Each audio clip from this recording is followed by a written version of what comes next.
Hi there everybody, this is David and welcome to new RPG news. Sorry about the delay, but I wanted to put out that hints and tips video about Adventures of Elliot because I know a lot of y'all are playing that, so I figured, putting out a beginner's guide sooner rather than later would just be, a little bit more prudent, I suppose. But anyway, we have a lot of really cool stuff to discuss here, from Final Fantasy to Sword Art Online, Grand Blue Fantasy Relink, even some EarthBound stuff, some rants and raves from college, and a visit from Kupo as well. So yeah, a lot of stuff to cover today, and that's totally worth a sub as you come and you join a party and you level on up with me. Thank you so much for your sub, your like, and your brand new hype. It helps me out a ton. So, Persona 4 Revival had a deep dive with details about its new presentation, combat mechanics, and more as a stress-free experience.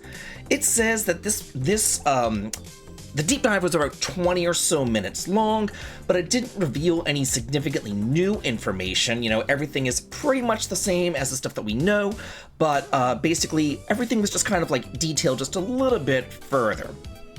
It did talk about a new element. It says a new element is guarding against the attacks on the field, letting you strike shadows as they flinch, resulting in a preemptive strike. Shadows afflicted with the status ailment can be sent flying, spreading that ailment to nearby foes. The baton pass lets party members pass turns to one another, a feature carryover from Persona 5 and Persona 3 Reload.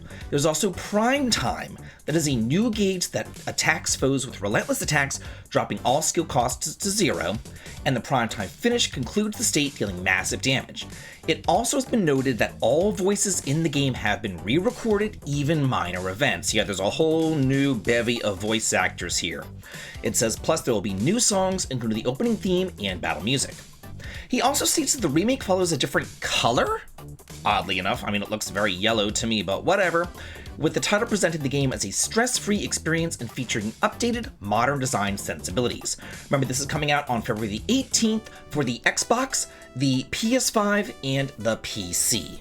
I just made a video going over this just the other day, so if you want more in-depth information about this, be sure to check out that video. It says, Final Fantasy Tactics The Evilest Chronicles version 1.5 Enhanced Update is now available. It adds a new game plus and more. You can start a new game with data carried over from a previous playthrough. In addition to a new game plus being added, the Zodiac compatibility function has also been added, so you can check the unit Zodiac sign and compatibility from the status screen. And there's also an option to make it so that your ability incantations are guaranteed to go off. Those are the little sayings that people say before they cast a spell or do a little skill or whatever. Sometimes they say it, sometimes they don't. This is a way to say, okay, we're going to make sure that you always say it. So the New Game Plus carries over your characters, it carries over your items, your job levels, all that kind of stuff. Unfortunately, though, it doesn't make it so that the story battles scale with that. So you might be fighting random battles with like level 50 monsters, but then you go to a story battle and it's like level 4 monsters. You know what I mean? So they didn't scale that. Maybe they could make another update to do that. I don't really know. But honestly, whenever New Game Plus whenever New Game Plus was first introduced back in Chrono Trigger, that was the first game that did it, they didn't scale it there either. The whole purpose was to beat the game really freaking quickly so that you can go and you can see all the various different endings that it had to offer. Although there aren't different endings to this game, so yeah, it's just a fun way to do this. Matsuno, the director, he actually went out and he said he's been wanting to do this for a long time. He wanted there to be a New Game Plus in Final Fantasy Tactics because so many unique characters end up joining at the very end of the game, so you don't really get a chance to really fool around with those characters before the game ends. So this is a way to use those characters, Beowulf, Reese, Thunder God, Cid, Cloud, and actually play the entire game with them in your party. So I think that's just a whole lot of fun. Other Sister Paranoia to be published by Serenity Forge due out sometime this year, launching on the Steam. It will support English, Japanese, and simplified Chinese language options. This is a dark visual novel created by the team behind Needy Streamer Overlord. It says overly sensitive to other people's emotions, the protagonist, a light novel writer, develops the ability to read minds, only to be driven even deeper into isolation. His sole remaining comfort is his younger sister, gifted yet lonely. Okay, here we go with our visual novel descriptions that are always so fun to me. Oni-chan, you really are a lonely person. Did you lose faith in me? No, I love you, Oni-chan. Unable to bear the ugliness of the world and terrified of other people, the protagonist develops the ability to read minds. He shuts himself away and submits a light novel that he wrote, which unexpectedly wins a newcomer's award. But the jealousy and the envy that follow only deepen his distrust of the few human relationships that he still has. Those around him hurt his fragile heart without even realizing it, so his only remaining comfort is his younger sister, who lives with him. Clinging to each other just to stay alive, the two sink night after night into a twisted, unhealthy codependency. Yikes. I don't know what it is about visual novel descriptions, but they always read like that. They're always so weird. Okay, here we go. A twisted, unhealthy codependency with his younger sister. Yeah, okay, anyway, Echoes of Aincrad Sword Art Online's second story trailer featuring the theme song Live to Survive, sung by Aymir? I don't know. Step on Aincrad, a world of beauty and danger where every battle could be your last. Create your hero, choose your gear, and master combat by building synergy with your party, leveling up and unlocking special abilities to expand your horizons. I will say this.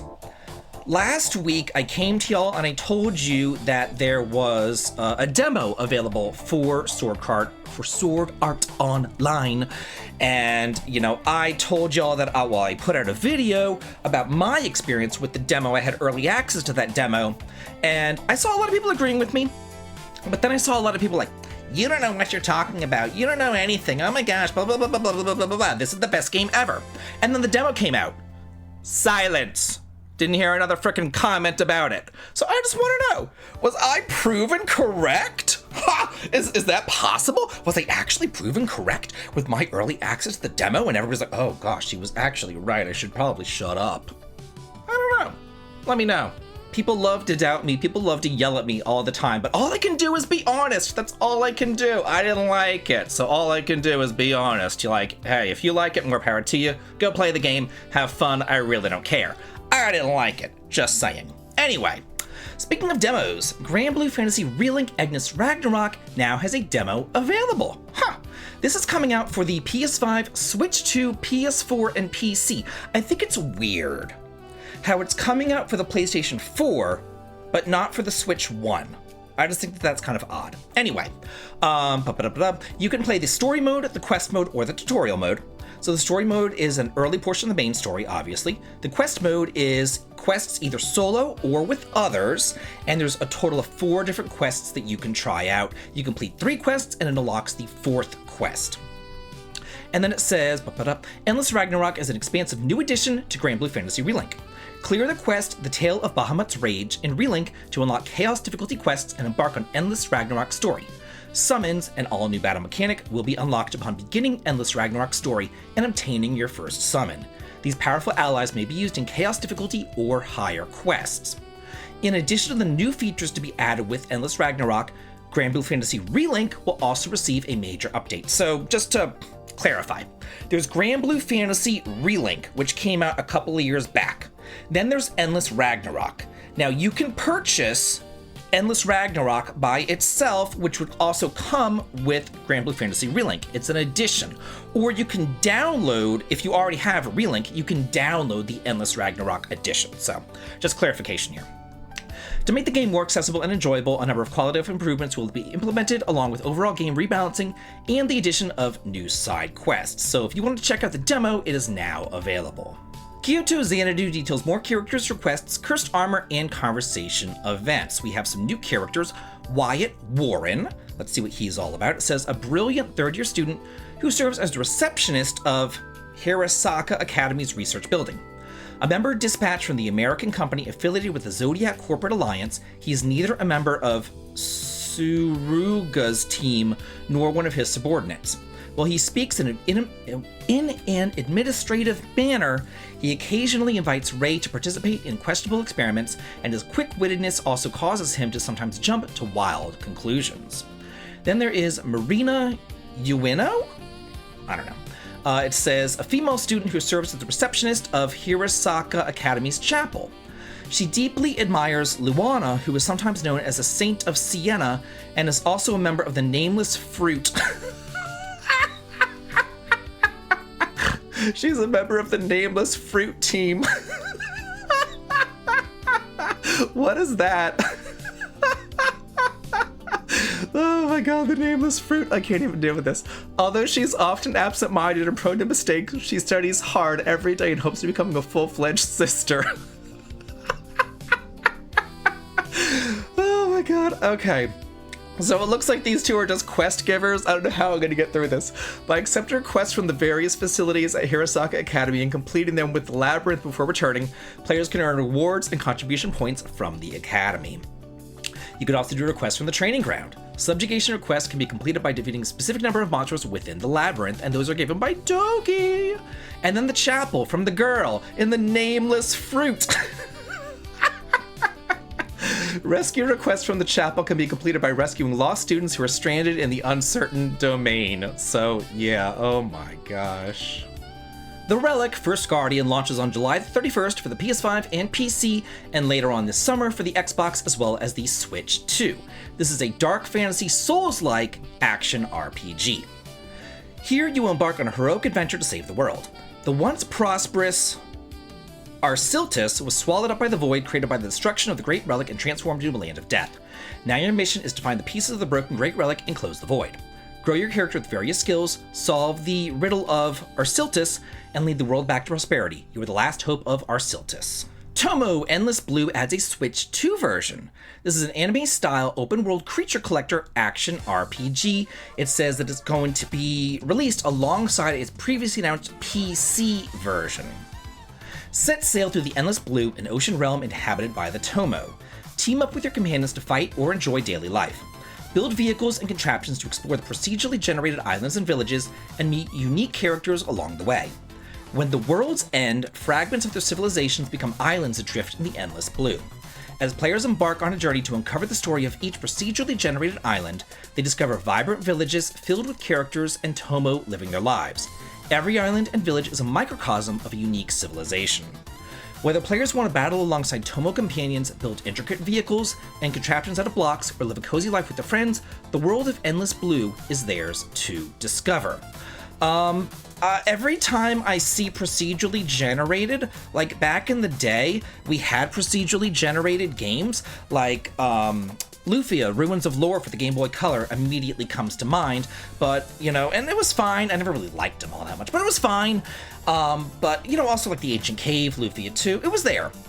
But now whenever I see it, and I know I'm not the only one, my first thought doesn't go to Lufia 2 Ancient Cave, it goes to, is this thing using AI?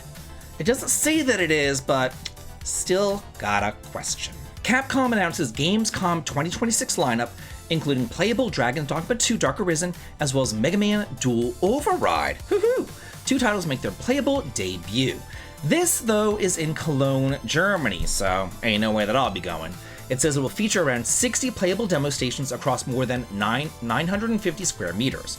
Visitors will have the opportunity to play the following titles: Dragon's Dogma 2 Dark Arisen, Mega Man Dual Override, Onimusha Wave of the Sword, and Street Fighter 6. It says that they're also planning other exciting opportunities for attendees, as well as a number of live streams directly from the show floor. So I am personally looking forward to seeing, really, honestly, what I want to see, Mega Man Dual Override. Like, I love Mega Man, and this is supposed to be like more Mega Man in the same vein as good Mega Man, you know what I mean? So I am all about this. Harvest Moon Echoes of Terradea debut trailer. This is an open world Harvest Moon duet on September the 24th. Every single time that I bring up Harvest Moon, I always talk about Harvest Moon and Story of Seasons and how they swapped. There was one time that I didn't do it, and I got a comment.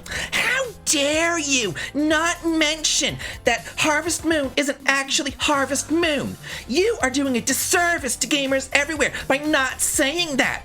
And like, they went on and on and on. I was just like, you know, I blocked them because I'm like, I don't want to deal with you and your nonsense. So whatever. If you don't know it by now, like, my God, like, they're so rude.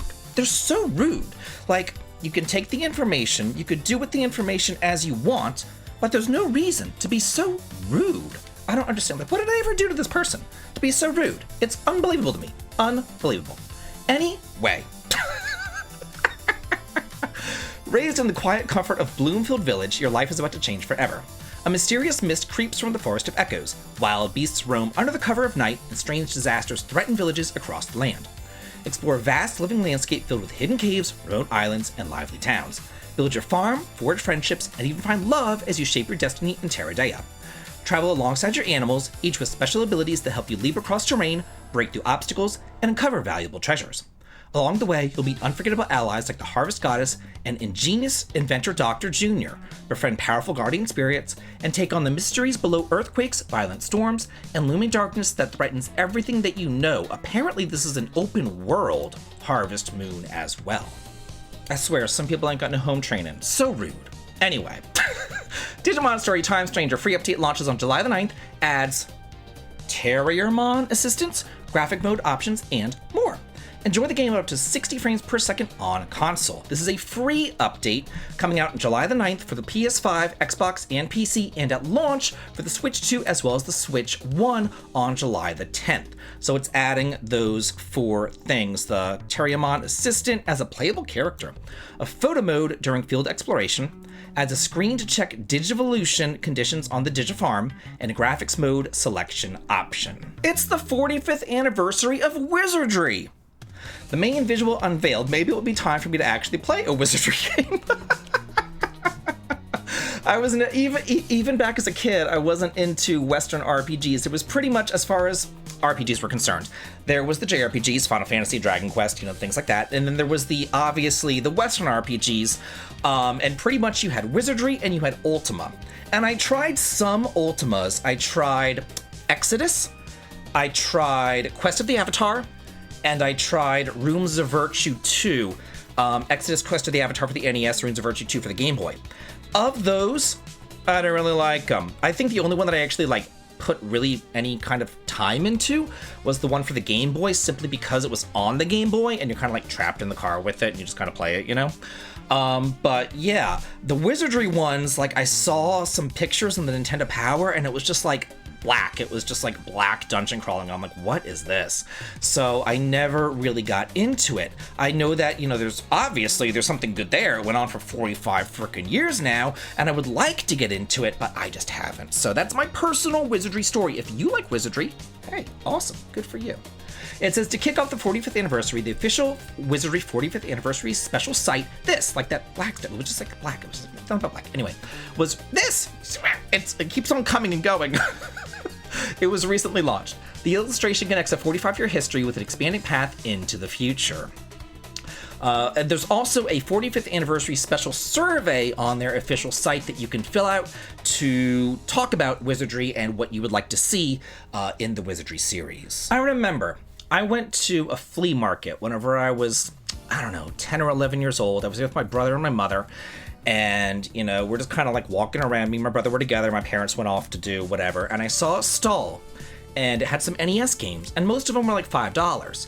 And then I saw under a little glass table or whatever, there was Wizardry there. And I was like, oh, I know that I've heard of this one before. And I was thinking now might be time to get it. It's in a flea market. How much it could possibly cost? They wanted $45 for it. That might as well have been $1 million to me back then. So I'm like, oh my gosh, $45. Everything else is $5, but it was $45. That was the one time that I ever thought that I would get Wizardry, but I didn't. So yeah, I guess it was even rare back. It had to have been rare back then for them to want 45 freaking bucks for it on a freaking flea market on Old 41. Gosh, there was nothing around. Man, there was nothing around. I think after that we went to a gas station and we ate a chicken burger or something at the gas station. There weren't even really restaurants around. The stories I could tell y'all about where I grew up, it was unbelievable. There weren't even restaurants. You would go to the gas station and the gas station was the hub. And there was, hey baby, come here. The gas station was a hub. And say hello to Kupo. Hello. And there was a farmer's market in the gas station parking lot. And the farmers would be there and they would sell their fruits and all that kind of stuff. There was a little tiny restaurant inside the gas station that sold little potato wedges and chicken sandwiches and stuff like that. And then there was a butcher who worked out of the dairy cooler in the gas station. I swear to God. So where they would keep the eggs and the milk and stuff, there was a butcher and he would have deer or cow or pig or whatever hanging up back there in the frickin' gas station. What the hunters got or whatever. It was ridiculous. But anyway, EverQuest. EverQuest launches on July the 28th. Pre-orders are now available. Hey, baby, so cute, so sweet. So it's going to launch on the PC on July 20th for $19.99. The base purchase includes a 1-month subscription, and a recurring monthly subscription will cost $10. Pre-orders are available now and include exclusive access to the pre-order beta, which will run from July 1st to the 21st, as well as the ability to reserve character names and the exclusive optional in-game title, The Legend. Okay, so I played EverQuest back in the day. I want to say it was like my senior year of high school and into college, I played EverQuest, and I was on the Vaza L server, and I was a shaman. I started off as a mage, and I wanted to be a mage because I like the idea of like having a pet, kind of fight for me. But like I couldn't really get into a group and all that. And then my friend John, who was playing with me, he was a cleric, and he said, "Why don't you just be a healer? You'll be able to get a group easier." So I did. I became a barbarian shaman, and he was over on the elf. I don't remember the names of the continent. He was over on the elf continent, and I was way on the other side. So I had to level up till I was level 9, and then I got Spirit of the Wolf. And that's the fast running spell. And I was able to run all the way from what was the name of that barbarian town? I don't remember.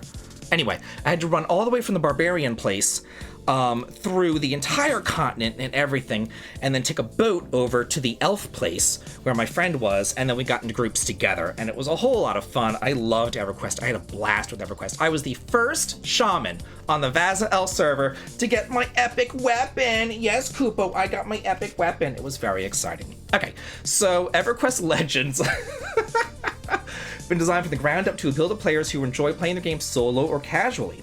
While groups of up to 4 players and raids of up to 8 players are available, the entire game can be played, enjoyed, and experienced solo if that is your playstyle. You can select up to 3 different active classes per character.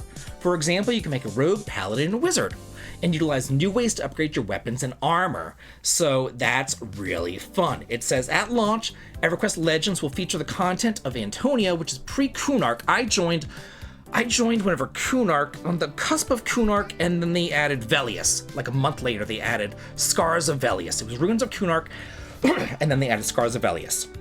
And anyway, I'm getting off topic right here, and it says, when all of EverQuest playable races, including the Ixar, Froglocks, and Karen, which were not in there, will be featured in this, so you can play those races. I wonder if you could play those extra classes, because I know that they added in like a Beastmaster class, and they added in some other classes and stuff, but I wonder if it's just like the normal classes, but you can have those races. I don't really know. So yeah, I'm going on about EverQuest here, but yeah, that's going to be a lot of fun. If I ever did it again, I don't think I would do Shaman. I'd probably do Druid, because you get Spirit of the Wolf, you get healing, and you get teleportation, and you also get nukes. I would do Mage, I think, because then you get a pet, and a pet is always nice to have. Plus you get like more powerful nukes, and you get damage shields and things like that. And then from there, I don't know. Maybe a cleric for resurrection? I don't know. I'd really have to think about it. I think that'd be a whole lot of fun. And in our final story of the day, this is really fun. So Mother, that is EarthBound Beginnings, or EarthBound 0 for the NES, has been completely remade using EarthBound's engine. This is a ROM hack of EarthBound, but they put Mother into it. This incredible project was 19 years in the making, faithfully recreating the entire game with EarthBound style visuals while preserving the original adventure. It has some more comparison screenshots there and all that kind of stuff. You can see like the town and all that. You can see the fights and everything. It says a cemetery in EarthBound Beginnings. So you don't have random encounters now. You have on-screen encounters because it was all redone in EarthBound's engine. And it looks just absolutely freaking amazing. You can go here to the website, and I'll have a link to this. And you can actually download the patch here. And this is really cool. So if you have an old ROM of EarthBound, and I do, and I made a copy of my EarthBound ROM, and then I tried to apply the patch, and it said like, oh, this is a bad checksum, you can't do it or whatever, you can take your ROM and you could just drag it onto this website, and it fixes your ROM for you, and it makes it the correct ROM, and then it will automatically like patch it for you as well. So it does everything for you. You don't need to download a patcher. You don't need to do anything. All you need to do is download any frickin' EarthBound ROM you want to, and then throw it on the website. It fixes it for you. It patches it for you, and then you open up I don't know, BSNES or whatever, and then you start playing it. So that's really cool. It says this project is actually 2 ROM hacks. There's a remake, and for consistency, a version of the base game with quality of life improvements that we added to the remake. Also, a lot of typo fixes. Then down here, it says, where is it? Okay, it says our goal is to imitate the original Mother 2 developers in sprite style, tileset map style, music, and programming. We're also trying to create something that feels like it comes from a what-if kind of scenario. An alternate universe where EarthBound had been a massive hit and had seen an official re-release with both games in one big box. What would that have looked like and played like? And what would the strategy guide have looked like as well? Basically, it plays like an upgraded version of the original EarthBound beginnings in EarthBound's game engine, which is exactly what it is. So this is cool, and I cannot wait to play it. That sounds amazing to me. So yeah, that's it for the news. Thank you so much for watching. Kupo says goodbye as well. I'm gonna go take her for a walk now or something, maybe go check the mail or whatever she wants to do. And yeah, you guys have a good day.